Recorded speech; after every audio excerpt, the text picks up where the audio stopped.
With San Francisco losing both Jordan Mason and Christian McCaffrey to IR, I think it's fair to say not many expected the rookie running back in Isaac Guerendo to do much in this game, but he really added a speed element to this offense that I think was missing. Guerendo ranked as the third fastest ball carrier in week 14 and was on the top 10 twice. And well, frankly, I'm more excited about what he's doing in the passing game. I thought that San Francisco might lose this element completely for the remainder of the season, and why I think he might even be better than Christian McCaffrey and Jordan Mason this year. To start out, we're going to be looking at Guerendo in the running game, and as expected, his speed is on full display. He ran his 40-yard dash in 4.33 seconds, and while a lot of players can test well, not a lot of people translate it like Guerendo. On Guerendo's 30-yard run, for instance, San Francisco is running a split zone concept that has George Kittle coming back across this line to kick out this defensive end. Meanwhile, Guerendo is reading outside in, but I really want to focus on how he sets up this long run. Rather than just rushing immediately through the open gap, he does a good job of pressing each one of these gaps,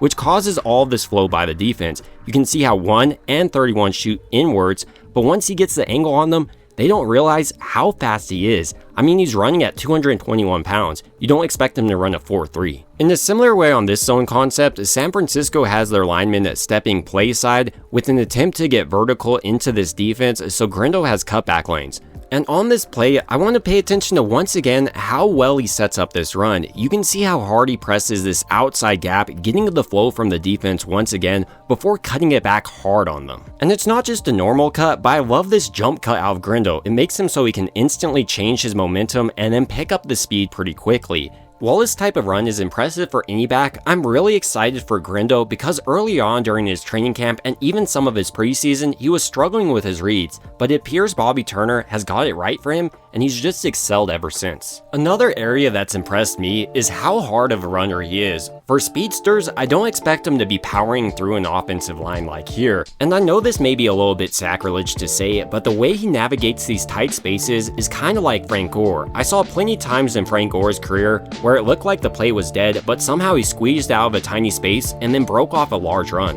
In a similar way, I think a lot of these are waiting for Guerendo. I also really enjoyed how he showed off his versatility in the running game. I'm back, at least as far as his capability goes. This isn't to say he had a perfect game. I thought he missed maybe 1 or 2 cuts in this game. Like on this play, I think he could have cut it outside and picked up a lot on this Bears defense. But given the coachability he's shown off this year, I think that watching these plays back, he'll learn from them and improve as we've already seen. On this example, for instance, Guerendo is running a pretty simple angle route, but because he's matched up against a much slower defender, he's able to absolutely dust him. And Purdy also knows this ability out of Guerendo. On his long wheel route, for instance, I want to pay attention to how Purdy is reading this. As soon as he sees this linebacker with flat feet, he knows he's going to Guerendo and throws it even before Guerendo is looking back. And I love how Guerendo shows off his former wide receiver skills, tracking this ball in the air before finally bringing down the diving catch. Outside of just catching passes, I thought Guerendo did a really nice job showing off his awareness in the blocking game. On this play action tight end screen, for instance, Guerendo does an excellent job of identifying 6 coming on the blitz, so when Purdy hands off to him or fakes the handoff, he does a good job of actually adjusting it completely and may even be better than both of them this year.